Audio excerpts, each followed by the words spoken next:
नमस्ते। मेरा नाम है डॉक्टर सैफ़ी आरसीवाला। मैं senior cardiac surgeon Narayana hospital Jaipur में काम करता हूँ। कुछ चीज़ें मैं आज आपको बाईपास सर्जरी के बारे में बताऊँगा।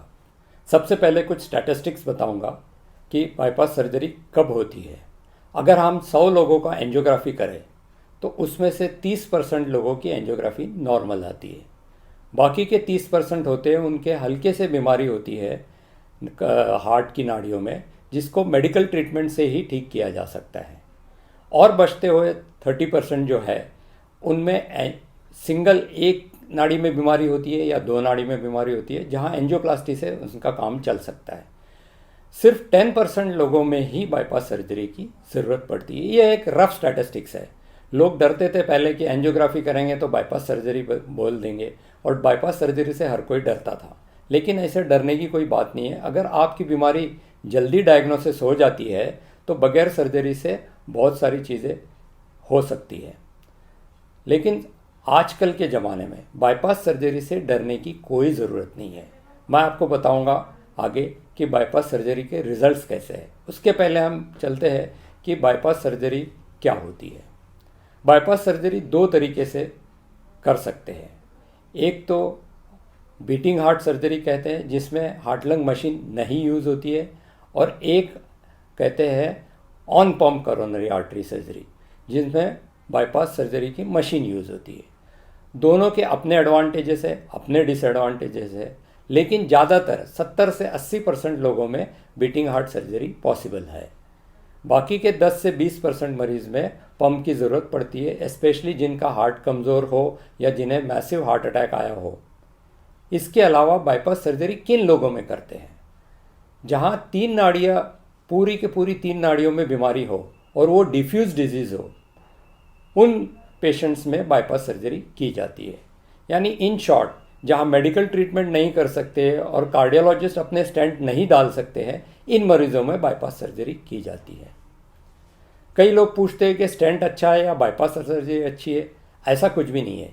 स्टेंट और बाईपास सर्जरी एक अपने इंडिकेशंस है और अपने हिसाब से करनी होती है, और उसमें कुछ ग्रे एरिया होती है कि जहाँ पे स्टेंटिंग कुछ नाड़ियों में नहीं कर सकते, लेकिन बाईपास सब नाड़ियों में कर सकते हैं। लेकिन नाड़ी अगर बहुत छोटी है तो कई जगह पे बाईपास भी पॉसिबल नहीं होता।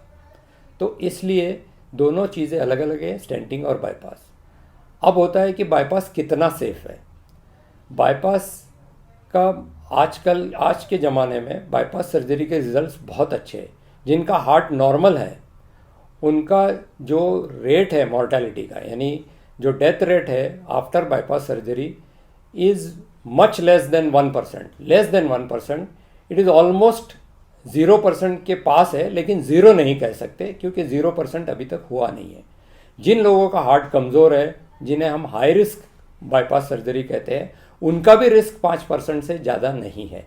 आज के ज़माने में अच्छी दवाइयाँ आ गई है, अच्छे सपोर्ट्स आ गए हैं, जैसे इंट्रायोटिक बलून पंप की सहायता ले सकते हैं बाईपास करने के लिए। अब इसके अलावा और 2 चीज़ें हैं जहाँ बाईपास सर्जरी की ज़रूरत पड़ सकती है, जहाँ पे मेडिसिन और स्टेंटिंग काम नहीं करती। वो एक है वेंट्रिकुलर सेप्टल डिफेक्ट, जहाँ पे कि हार्ट का रप्चर हो जाता है। हार्ट अटैक आने से हार्ट फट जाता है। अगर हार्ट बाहर की तरफ फटता है उसे हम रप्चर ऑफ हार्ट कहते हैं, जो इमरजेंसी है और इमरजेंसी सर्जरी करनी पड़ती है। दूसरा है जो अंदर की तरफ फटता है, यानी जो हार्ट लेफ्ट और राइट साइड के बीच में जो पर्दा होता है वो फट जाता है, उसे वेंट्रिकुलर सेप्टल डिफेक्ट कहते हैं, और वो दवाई से ठीक नहीं होता, स्टेंट से ठीक नहीं होता, उसके लिए सर्जरी करनी पड़ती है।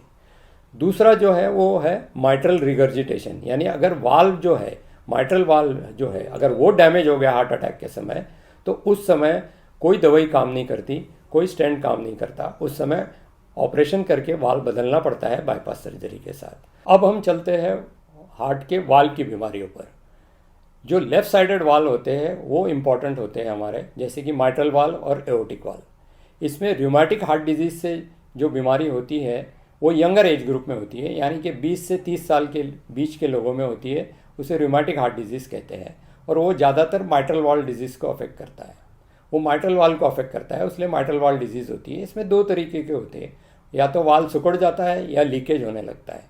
दोनों चीज़ों में अगर वाल्व सिकुड़ा हुआ है तो हम बलून से भी खोल सकते हैं, लेकिन 30 या 35 साल की उम्र के बाद बलून के रिजल्ट्स अच्छे नहीं हैं, इसलिए सर्जरी एडवाइस करते हैं। इसी तरह से अगर वाल में लीक हो तो लीक के वाल तो ठीक नहीं कर सकते हम बलून के द्वारा, लेकिन उसके लिए वाल बदलना ज़रूरी होता है। उसी तरीके एओर्टिक वाल जो होता है वो अगर 60 साल की उम्र के बाहर हो तो वो बुढ़ापे का कारण हो सकता है, जिसमें कैल्शियम जमा हो जाता है एओर्टिक वाल में, और तब हमें एओर्टिक वाल रिप्लेसमेंट करना पड़ता है, वाल को बदलना पड़ता है। अब वाल्व भी दो तरीके के आते हैं, एक होता है मेटालिक वाल्व कहते हैं और एक बायोप्रोस्थेटिक वाल्व कहते हैं। मेटालिक वाल्व में हम यंगर पेशेंट में यूज़ करते हैं, जो 40 साल की 50 साल की उम्र से कम हो, उनमें हम मेटालिक वाल्व यूज़ करते हैं। लेकिन मेटालिक वाल्व में ये है कि हमें खून पतला करने की गोली लाइफ लॉन्ग लेनी पड़ती है और आईएनआर की टेस्ट बार बार करनी पड़ती है। जिन्हें बायोप्रोस्थेटिक वाल्व हम यूज़ करते हैं वो ज़्यादातर हम 60 साल की उम्र से ज़्यादा वाले लोगों को करते हैं, क्योंकि बायोप्रोस्थेटिक वाल्व में हमें खून पतला करने की दवाई कम देनी पड़ती है या नहीं देनी पड़ती है, डिपेंड करता है सिचुएशन पे कि उसका हार्ट रेगुलर चल रहा है या नहीं चल रहा है, लेकिन आम तौर पे नहीं देनी पड़ती है। जो एओर्टिक वाल्व है, जो 70-80 साल की उम्र के बाद होता है बुढ़ापे का, जो एओर्टिक स्टेनोसिस होता है, उसे आजकल हम टावी से भी ठीक कर सकते हैं, बगैर ऑपरेशन से ठीक कर सकते हैं। एक तार के जरिए वो वाल्व को खोल सकते हैं और वाल्व बदल सकते हैं। ये नई टेक्निक आई है, लेकिन ये बहुत एक्सपेंसिव है, इसलिए अभी अफोर्डेबल नहीं है कॉमन मैन के लिए। तो ये हुई वाल्व की बात। वाल्व में सिर्फ दो चीज़ का ध्यान रखा जाता है वाल्व ऑपरेशन के बाद। एक तो ये है कि उनको इन्फेक्शन से बचाना होता है, इसलिए कई बार प्रोफिलैक्सिकली उनको एंटीबायोटिक्स देने पड़ते हैं, जैसे कि जब वो दांत निकाल रहे हो या कोई भी सर्जरी ले रहे हो या कभी भी शरीर में इन्फेक्शन होता है तो उन्हें एंटीबायोटिक देने पड़ते हैं, क्योंकि उनके शरीर में वाल्व है जिसे इन्फेक्शन से बचाया जा सकता है। और दूसरा चीज़ है, दांतों का बहुत ख्याल रखना पड़ता है, दांत से ही इन्फेक्शन जाते हैं, इसलिए डेंटल केयर बहुत इंपॉर्टेंट है जिनका वाल बदला हो। एक कंसर्न होता है वो औरतों में हार्ट सर्जरी। अब औरतों में हार्ट सर्जरी ज़्यादातर माइट्रल वाल्व की यंगर एज ग्रुप में होती है, या फिर जिनको हार्ट में होल हो जो 20 साल 30 साल के बाद आते हैं, उसके बारे में मैं बाद में बताऊंगा। पहले हम बताते हैं कि हार्ट सर्जरी जो औरतों में होती है उसके हम किस तरीके से डील करते हैं। औरतों में प्रॉब्लम स्कार की भी होती है, इसलिए जो फ्रंट में स्कार आता है उसको हम कम से कम करने की कोशिश करते हैं, उसे मिनिमली इन्वेजिव सर्जरी के द्वारा हम इसे कर सकते हैं, लेकिन हर कोई मरीज़ को हम मिनिमली सर्जरी नहीं कर सकते। दूसरा यह है कि प्रेगनेंसी में क्या किया जाए। प्रेगनेंसी में ऑपरेशन करने के बाद ऑपरेशन का खतरा होता है कि अबॉर्शन होने का, लेकिन आजकल ऐसे सोफिस्टिकेटेड टेक्निक आया है कि हम ऑपरेशन को पोस्टपोन कर सकते हैं जब तक प्रेगनेंसी पूरी हो, उसके बाद हम ऑपरेशन कर सकते हैं। अगर वाल सिकुड़ा हुआ है तो हम बलून के द्वारा टेम्पररी उनका वाल खोल सकते हैं और दवाइयाँ दे के पोस्टपोन कर सकते हैं, और एक बार प्रेगनेंसी पूरी हो जाए उसके बाद हम उनका ऑपरेशन कर सकते हैं। अब बात रही स्कार की। कुछ ऑपरेशंस हम साइड से कर सकते हैं, छाती के बीच की जगह हम साइड से कर सकते हैं, जैसे मिनिमली इन्वेजिव सर्जरी के द्वारा। जैसे कि एएसडी है, तो अगर वो 20 साल की बच्ची है, 20 साल की उम्र में आते हैं, तो उसे साइड से छाती के बीच में से न करते हुए साइड से हम मिनिमली इन्वेजिव सर्जरी कर सकते हैं ताकि स्कार नहीं दिखे।